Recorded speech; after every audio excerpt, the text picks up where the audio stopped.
Here's the thing. Aviation and air travel is a very tricky topic. To a degree, every plane crash, every accident, and every misstep changes history. But what happened on March 27, 1977 was a tragedy beyond our wildest dreams, costing the lives of up to 583 people and incurring up to $550 million in damages. The KLM Pan Am collision went down as the deadliest aviation disaster ever recorded. But how did it happen? Could it have been avoided? And how did the worst air disaster in history unfold before the planes even left the ground? Stay tuned as we turn back the clock and take a look at a disaster that shook aviation history. On a general note, air travel is the safest mode of travel available today. So much so that you're more likely to have an accident on your way to the airport than at the airport. But sometimes all isn't as it seems, and tragedy strikes in the worst of ways.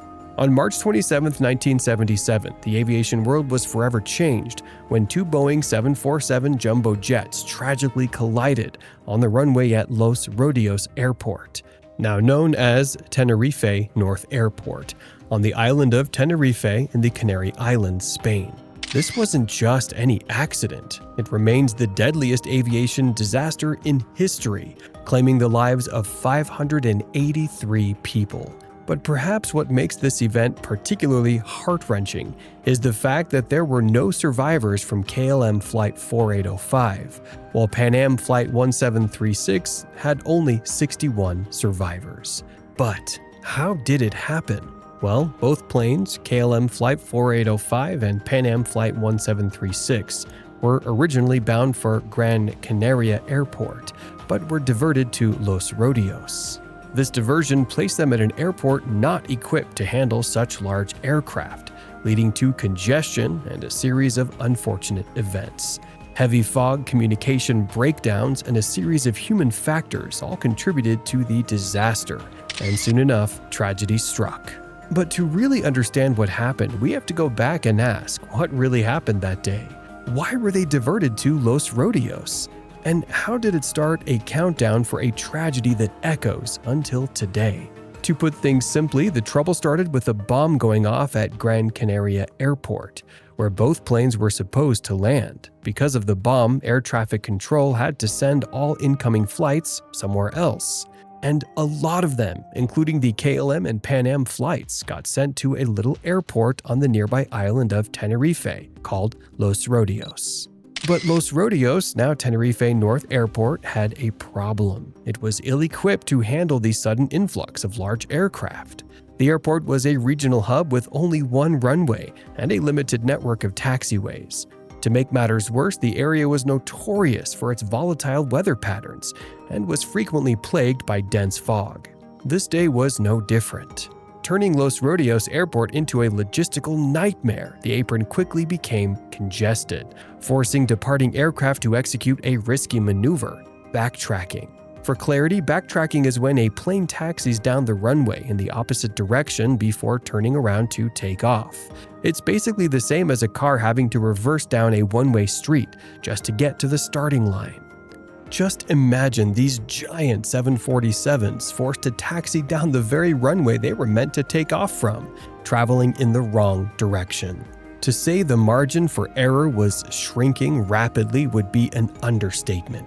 But this was just one piece of the puzzle, as other factors would soon fall into place, creating an event we can only hope never repeats itself. And as anyone with flying knowledge would know, the next critical piece was time. You see, inside the cockpit of KLM Flight 4805, the crew was racing against the clock. New rules had just been put in place to stop pilots from working too many hours, basically a safety measure to prevent exhaustion. But these rules also meant that if they didn't take off soon, the entire crew might be forced to cancel the flight and leave passengers stranded overnight. The captain knew this could cause major problems for the airline and his own record, so the pressure was on. The KLM Boeing 747, captained by Jacob Veldhuizen van Zanten, was no ordinary flight. Van Zanten was a legend, KLM's chief flight instructor, the face of their safety ads, a man trusted implicitly. But that day, fatigue and pressure warped his judgment. Every minute of delay felt like a ticking time bomb, pushing him to make quick decisions, and ultimately a fatal mistake. And just like that, the stage was set. A crowded airport, a fog-shrouded runway, the risky maneuvering of backtracking and mounting time pressure. This confluence of factors created a powder keg waiting for a spark. But what exactly acted as the spark that day? Well, it was a tragic mix of nature and human error. As we mentioned, the heavy fog played a critical role by severely limiting visibility. But here's what we didn't mention. Even the control tower couldn't see the planes, forcing everyone to rely on radio communications. Now you're probably wondering, how did the control tower miss a huge 747 taxiing down the runway? Well, Los Rodeos Airport didn't have ground radar. It was a small regional airport with low traffic before the disaster. Controllers relied on visual monitoring, but the thick fog made it impossible to see the planes. Plus, ground radar wasn't even standard at most airports in 1977, and Los Rodeos wasn't equipped for heavy international traffic. During this strained radio communication, the KLM captain misunderstood ATC instructions, thinking he was cleared for takeoff, when in reality he was not. When air traffic control instructed the KLM crew to taxi and stand by for takeoff, Van Zanten heard what he wanted to hear. He revved the engines, convinced he'd be cleared, but ATC never uttered the critical words, "cleared for takeoff." Meanwhile, the Pan Am pilots were taxiing on the same runway, shrouded in fog, trying to find the correct exit. Due to poor planning, the Pan Am crew had originally missed their assigned exit because of poor signage, which, by the way, was a flaw Tenerife's outdated airport was infamous for. To make matters worse, overlapping radio messages at the airport prevented the crew from clearly hearing instructions given by ATC. Disaster was brewing. No ground radar tracked their position. No stop bar lights warned them to hold. And it all came crumbling down when the KLM co-pilot radioed air traffic control, "We are at takeoff." The tower, believing the plane was in takeoff position, replied, "Okay." But before the air traffic controller could finish, the Pan Am cockpit called in to report that they were still taxiing on the runway. But this message never got through. A simultaneous radio call from the Pan Am crew caused interference, heard in the KLM cockpit as a 3-second shrill sound. This shrill sound blocked the Pan Am crew transmission. "We're still taxiing down the runway, Clipper 1736, making it inaudible to the KLM crew. It also caused them to miss the crucial latter portion of the tower's response. Van Zanten never heard the warning. And even if he did, the language barrier between the Dutch-speaking KLM crew and the Spanish-speaking air traffic controllers simply added to the communication issues. As he got ready to take off, inside the KLM cockpit there were signs of hesitation before takeoff.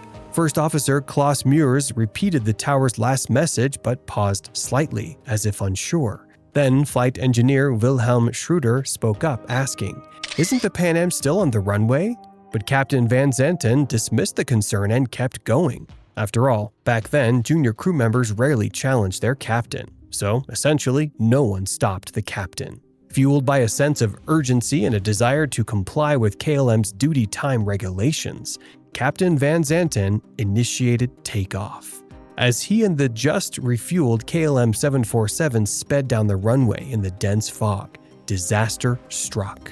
A few minutes later, in the final heart-stopping moments, the pilots of the Pan Am flight finally saw the looming form of the KLM plane, but it was far too late. A desperate maneuver was all they could do, a sharp turn toward the grassy edge of the runway. This was their only hope for survival. But on that day, fate simply said no.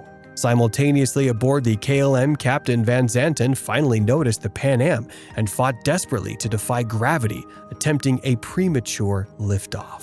The 747 groaned, straining every rivet, but the laws of physics were cruel, and the KLM's undercarriage tore into the Pan Am's upper fuselage with a violent metal-on-metal screech that ended in a blinding explosion. The fireball engulfed both planes in an inferno, sealing the fate of hundreds, as all 248 aboard the KLM were lost instantly. On the Pan Am flight, 335 of the 396 passengers and crew succumbed to the flames and impact, leaving only 61 survivors, including the captain, to bear witness to the carnage. The scene was one of unimaginable horror, made worse by the thick fog that still clung to the airfield.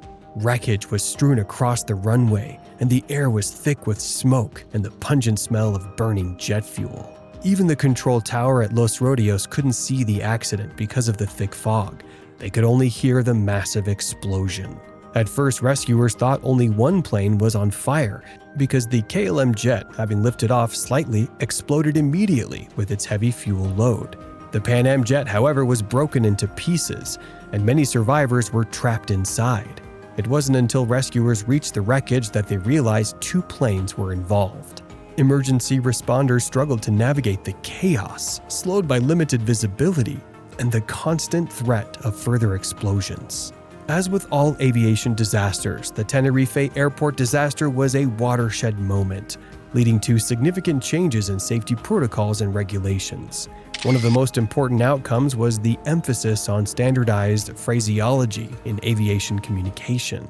Because of the accident, the International Civil Aviation Organization, or ICAO, implemented new procedures, including the use of standardized phraseology and the adoption of English as the common language in air traffic control. Today, the word takeoff is only spoken when the actual takeoff clearance is given, or when canceling that same clearance. Until that point, aircrew and controllers use the word departure instead. Also, air traffic instructions must not be acknowledged solely with a colloquial phrase, but with a readback of the key parts of the instruction, ensuring mutual understanding. The disaster also led to improved cockpit communication through crew resource management, or CRM. This training emphasizes teamwork, decision-making, and communication skills among flight crews, helping them manage challenging situations and mitigate risks. The Tenerife crash highlighted the dangers of hierarchical cockpit culture, where junior officers hesitated to challenge senior pilots. Now, less experienced flight crew members are encouraged to challenge their captains when they believe something is incorrect, and captains are instructed to listen to their crew and evaluate decisions in light of those concerns. In terms of airport infrastructure upgrades, the Tenerife disaster prompted investments in ground radar systems, advanced runway lighting, and instrument landing systems to improve visibility and facilitate safer operations during low visibility. Following the accident, the Spanish government installed a ground radar system at Tenerife North Airport. Airports worldwide have since invested in upgrading runways, taxiways, and communication systems to improve safety and efficiency. So there you have it, history written in the worst way possible. 583 souls lost, a disaster that should never have happened. A perfect storm of miscommunication, pressure, and fog, both literal and figurative, led to the deadliest aviation accident of all time. But if there's one thing aviation does well, it's learning from tragedy. The Tenerife disaster changed everything, from how pilots communicate with air traffic control to how crews are trained to challenge authority when safety is at stake. Today, flying is safer than ever because of lessons learned from that fateful day. But the echoes of Tenerife still haunt the aviation world, a stark reminder that even the smallest miscommunication can have the gravest consequences. Thanks for watching. If you found this breakdown insightful, don't forget to like, share, and subscribe for more deep dives into the moments that shaped history. Stay safe and see you in the next one.